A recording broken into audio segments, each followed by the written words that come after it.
Bien, continuando con el tema, una propiedad importante de los fluidos es la que conocemos como la tensión superficial. ¿Sí? Esta es una propiedad difícil de ver a simple vista, pero digamos uno se imagina o sabe que está. Muchas veces ustedes habrán visto algún mosquito o algún bichito que se encuentra como parado sobre la superficie del agua y la pregunta es ¿por qué no se hunde? ¿Es lo suficientemente liviano? Sí, por supuesto, pero independientemente de que sea muy liviano, hay algo que hace que ese mosquito no se moje o no se hunda. Bueno, ese algo es lo que se conoce como la tensión superficial. Y la tensión superficial es una tensión con unidades de fuerza que se distribuye a lo largo de la superficie, ¿sí? En una interfaz entre un líquido y otro líquido o entre un líquido y un gaseoso, ¿sí? Eso se debe principalmente a la atracción que existe entre las moléculas similares. En tal caso, cuando las moléculas son similares se conoce como cohesión, y la atracción entre moléculas que son diferentes. Es decir, si ustedes observan en el seno de un fluido, una molécula está sometida a diferentes fuerzas producto de otras moléculas, pero que en todo su contorno o en todo su perímetro o en todo su alrededor, esas fuerzas se compensan, por lo tanto, la resultante es nula. Cuando llega a la superficie, en la interfaz con otro fluido, sea otro líquido u otro gaseoso, bueno, las fuerzas que someten a un grupo de moléculas dentro de un fluido no son las mismas que las que se encuentran sometidas por otro fluido, llámese un líquido, un gas o un sólido. Entonces ahí se produce una resultante no nula que se distribuye en la superficie generando lo que nosotros conocemos como tensión superficial, ¿sí? Y es lo que se observa aquí en la superficie del agua con el líquido. De hecho, esta tensión superficial es la responsable de que se conozcan las gotas. Es decir, si uno conoce la presión interna de una gota, puede deducir su diámetro, o si conoce su diámetro y la tensión superficial del agua, por ejemplo, puede conocer cuál es la presión interna de una gota. No vale más con realizar un diagrama de cuerpo libre de una gota para poder resolver la expresión que liga estas magnitudes que acabo de mencionar. De hecho, si uno corta una gota a la mitad de un determinado radio o de un determinado diámetro y hace el diagrama de fuerza diagrama de cuerpo libre, bueno, uno observa que la presión interna, ¿sí?, multiplicada por el área da un esfuerzo que, sumado a el perímetro multiplicado por la tensión superficial, por eso le decía que esta tensión tiene unidades más que de fuerza de velocidad, ¿no?, se distribuye a lo largo del perímetro, tiene que ser igual a cero, es decir, está en equilibrio. Si uno resuelve para la presión interna, llega a la conclusión de que la presión es igual a 2 veces la tensión superficial dividido el radio de esa gota. Y ahí es donde se vinculan, ¿sí? A mayor tensión superficial se obtiene un menor radio a igual presión interna, ¿sí?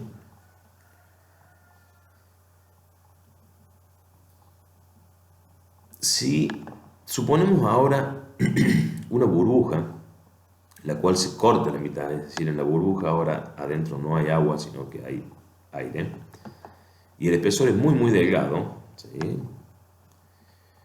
Bueno, uno que obtiene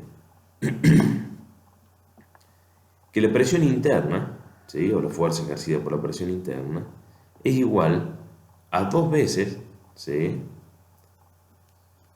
la tensión superficial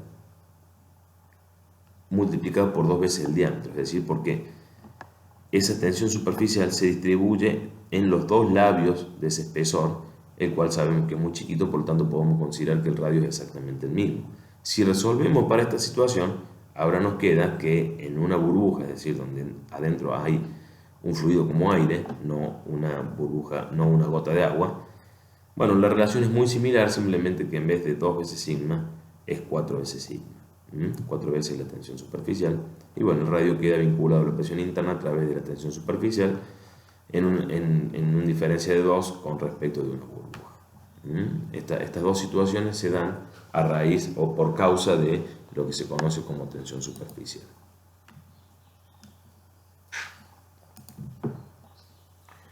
Bueno, de hecho la tensión superficial es también la responsable de producir las elevaciones o los descensos en tubos muy pequeños conocidos como capilares.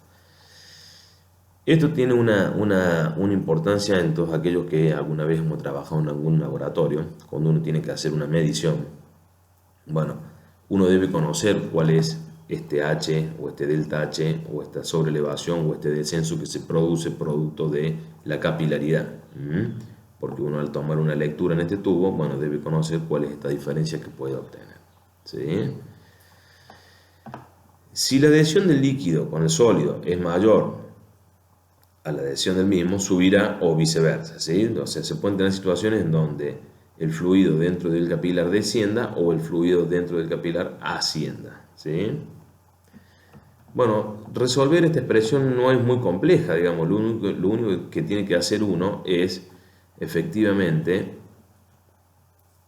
nuevamente plantear el diagrama de cuerpo libre de esta situación, ¿sí? Es decir, para que esto se sobreleve de esta forma, tiene que existir aquí una fuerza en este sentido tal que el peso de esto, ¿sí?, sea equilibrado con la presión atmosférica aplicada sobre la superficie del líquido. Entonces, pi por diámetro cuadrado sobre 4 es el área de ese tubo, multiplicado por gamma, multiplicado por h, perdón, da el volumen que se ha sobrelevado, y si lo multiplicamos por gamma da el peso que tenemos aquí, ¿sí? Bien, ese peso tiene que ser contrarrestado por un esfuerzo que se distribuye alrededor del tubo, que no es ni más ni menos que la tensión superficial. Esa tensión superficial, que es esto que ustedes están viendo aquí, y que se aplica en todo el perímetro del tubo, no es ni más ni menos que la tensión superficial multiplicada por el diámetro de ese tubo, por el perímetro de ese tubo, multiplicado por la componente en el sentido del peso, ¿sí? Si uno resuelve esto para h, bueno, básicamente logra observar que la sobrelevación, ya sea para arriba o para abajo, el esquema es exactamente el mismo, es función de la tensión superficial y el diámetro del tubo, ¿sí? Y el coseno del ángulo, que bueno, eso depende del tipo de fluido y el material del tubo. Eso es una expresión que está tabulada y depende de las interfaces que están ahí, ¿sí? Por ejemplo, para mercurio y vidrio, θ es de aproximadamente 40 grados.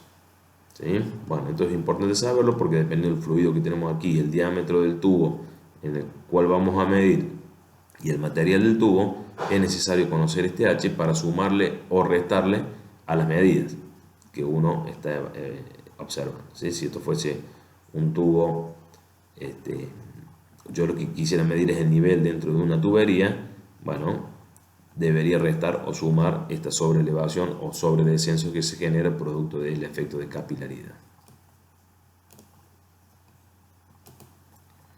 Bueno, aquí como les decía, están tabulados un poco para distintas temperaturas y distintos fluidos la sobrelevación o el descenso capilar producto de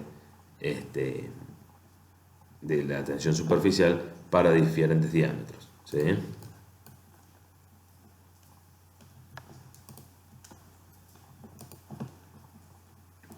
Bueno, y lo que observan aquí son algunas propiedades de los fluidos más importantes que trabajamos en la mecánica de los fluidos, sobre todo en la ingeniería civil, ¿sí? Aquí están los valores de densidad relativa, esto es respecto del agua, del módulo de elasticidad volumétrica en gigapascales, ¿sí? Son valores muy grandes.